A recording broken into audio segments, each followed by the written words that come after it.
Hi everyone, welcome to the Transition Age Youth Virtual Reality Job Interview Training with Rita and Travis Orientation Session 2.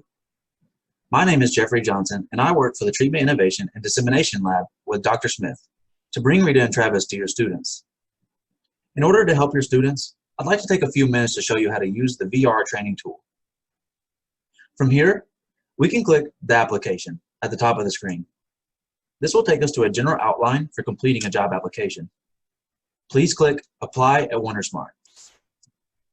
To save this application for future use, they can type their name and click Create.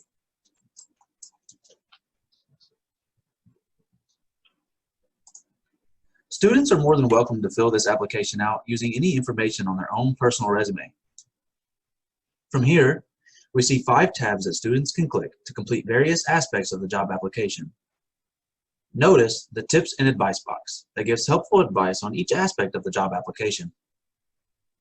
Please click the Contact Information tab, which asks for information such as your name and address.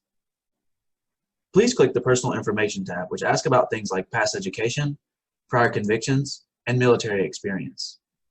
We know that not all of these are relevant for your students, but Rita and Travis will know this information if the students decide to share it. Please click the Employment History tab, which asks about prior work experience. Students can use their existing resumes to help inform this or any other section. Please click the Position and Schedule tab, which asks for the specific job you'd like to apply for, as well as details on when you're able to work. Please click the Demographics tab, which is just questions about gender, ethnicity, and they're standard on most applications. As Kendra said earlier, you can also review and print this application. This can be used as a template for students when filling out a real job application. Please click Save, and your application will be saved. Then press Quit to return to the educational content. Thank you for joining us for Session 2 of the Rita and Travis Orientation Sessions.